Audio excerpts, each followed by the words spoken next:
Right now, though, I want to welcome to the program Mark Cackery. He's got a piece in Town Hall Magazine, Hot Shots, a new generation of young guns. And Mark, thank you so much, sir, for coming on the program tonight. Thanks for having me on, Cam. You bet. This is a great story, and I think an underreported story. You say move over college football. Collegiate shooting sports are on the rise in America. Now, it does have to be said, Mark, I think we're a few years away from a BCS-style a championship for collegiate rifle. But it is very good news that shooting sports are on the rise in colleges, because just a couple of years ago we were talking about some storied programs that were facing big cuts. That's right. This has been an exciting story to report, and good news for the shooting industry and for firearms fans in general. It was a great story to do the research on and report.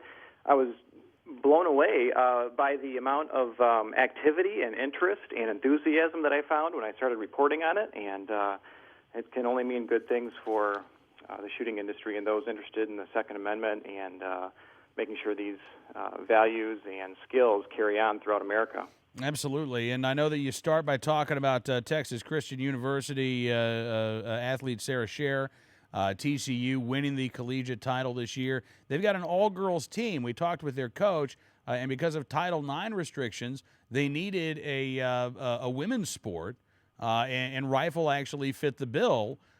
So it's an interesting story in that you've got a lot of co-ed teams competing at the collegiate level. Here's an all-female team at TCU taking home the national championship. Indeed, it's great. The men and the women compete. There's plenty of opportunities for both, and men and women both stepping up, showing their skills, and great enthusiasm for the sport. It's a great boon for college sports across the board.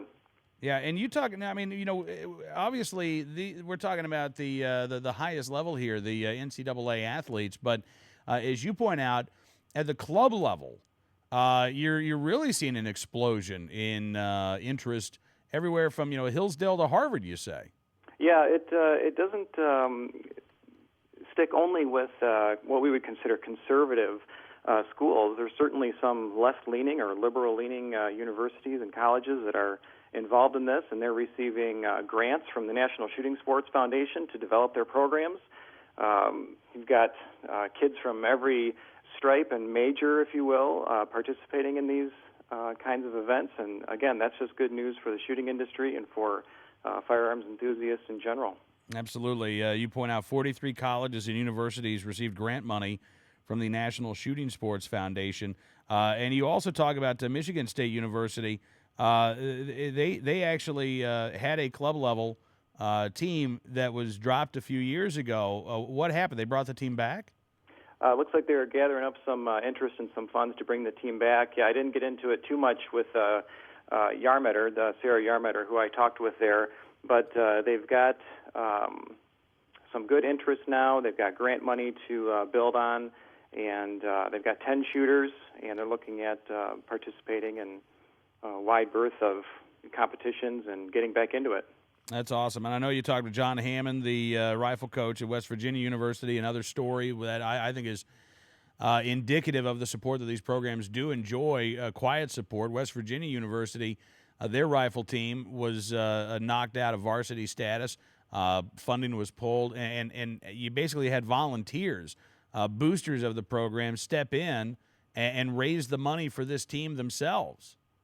Indeed. In fact, the volunteer story is a good angle as well. I wish I could have developed that more, and maybe I will in future stories, but not only at West Virginia University, but also across all of the shooting clubs and associations that I talked with. The volunteer efforts that go into them are significant, whether students volunteering their time to put these programs together and run them and organize their travel, or parents and grandparents getting involved. It's tremendous community involvement, and that bodes well for the shooting sports and for these teams to continue and compete at the highest levels. Absolutely. Now, I thought it was interesting, and you got into this a little bit, the role that video games are playing in terms of raising interest in competitive shooting. Do the coaches say that they're actually seeing this? Yeah, and in fact, that shows how recent that impact has affected the trend for the shooting sports. Not only like Call of Duty was one of the video games mentioned, where it's a first-person shooter game. Thankfully, we've got some good news about video games like that to relate in this story, but also History Channel's Top Shot. So very recent developments in terms of media and video games are contributing to the trend. Interesting. Well, listen, Mark, glad you could come on the show tonight. It's a fascinating article. It's in the latest issue of Town Hall Magazine. And listen, keep up the great reporting, sir. Good talking to you tonight. All right. Thanks, Cam. Thanks for having me on.